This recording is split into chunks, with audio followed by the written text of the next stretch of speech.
मेंढ्यांच्या त्रासाला इटोलीकर ग्रामस्थ झाले त्रस्त। जिंतूर तालुक्यातील इटोली या गावाच्या ग्रामस्थांच्या शिष्टमंडळाने 7 ऑगस्ट रोजी जिल्हाधिकारी यांची भेट घेऊन निवेदन दिले आहे। दिलेल्या निवेदनात असे नमूद करण्यात आले आहे की बुलढाणा जिल्ह्यातील मेंढापाळ असलेल्या चिमाजी हाके व त्यांचे सहकारी यांच्या जवळपास 2500 संख्या असणाऱ्या मेंढ्यांचा कळप इटोली परिसरातील जंगलातील सर्वच चारा संपत आहे व जंगलाचे मोठे नुकसान करत आहेत। त्यामुळे इटोली व साईनगर गावाच्या परिसरातील शेतकऱ्यांच्या गाई, म्हैस, बैल या जनावरांचा चारा संपुष्टात येत आहे। गावातील पिढ्यानपिढ्या राहणारे शेळी मेंढी पालक शेतकरी सुद्धा त्रस्त झाले आहेत। तसेच इटोली इथे 2 गोशाळा आहेत। गोशाळेतील गाई वासरांना चाऱ्याचा मोठा प्रश्न निर्माण झाला।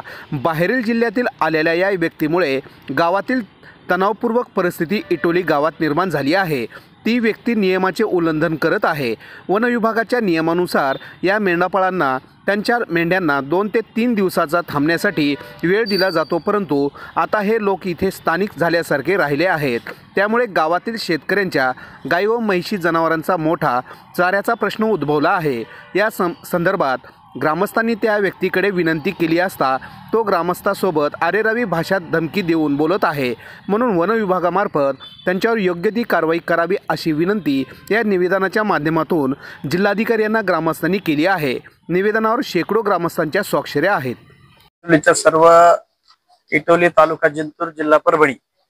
इटोली हे गाव अतिशय डोंगराळ भागात आहे जिंतूर तालुक्यामध्ये। त्या गावातील सर्व शेतकरी गावकरी मंडळी या ठिकाणी जिल्हाधिकारी साहेबांना निवेदन देण्यासाठी आम्ही आलो।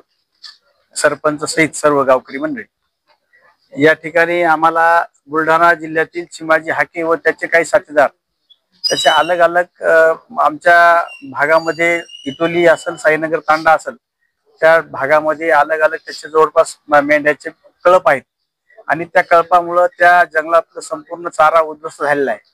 आणि चारा उद्ध्वस्त झाल्यामुळे आमच्या गावामध्ये इटोलीमध्ये 2 गोशाळा आहेत आणि शेतकऱ्याकडे बी गायी आहेत, जनावर आहेत, म्हशीचे दुभते जनावर आहेत।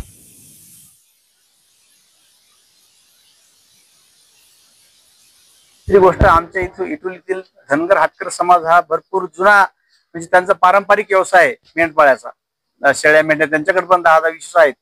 तर त्यांच्या शेळ्या मेंढ्यावर उपासमारीची पाळी आल्यामुळे त्यांना पण ते हे संपूर्ण धन विकून त्यांना बी या ठिकाणी उपासमारीची वेळ आलेली आहे। म्हणून आम्ही हे वन्य प्राण्याचा इतका अतोनात त्रास शेतकऱ्याच्या म्हणजे शेतात यायला, तर जंगलात काही खायला न राहिल्यामुळे।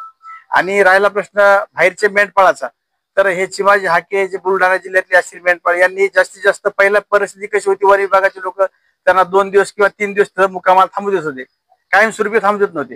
पण आता त्यानं कायमस्वरूपी त्या आखाडा त्याचा टाकलेला आहे। तर त्याच्यामुळे त्याला वन विभागाच्या मार्फत आणि जिल्हाधिकाऱ्याच्या मार्फत आमची विनंती आहे की त्यांना बाहेरच्या मेंढपाळांना आमच्या जंगलात जरी आली तर 2 दिवस 3 दिवसाच्या बाद त्यांना तिथून मुक्काम आमच्या इथून हलवायला लावा आणि आमच्या लोकांची उपजीविका त्या याच्यावरच आहे आणि इटोलीच्या लोकांचं संरक्षण करा ही विनंती करण्यासाठी आम्ही माननीय जिल्हाधिकारी साहेबांना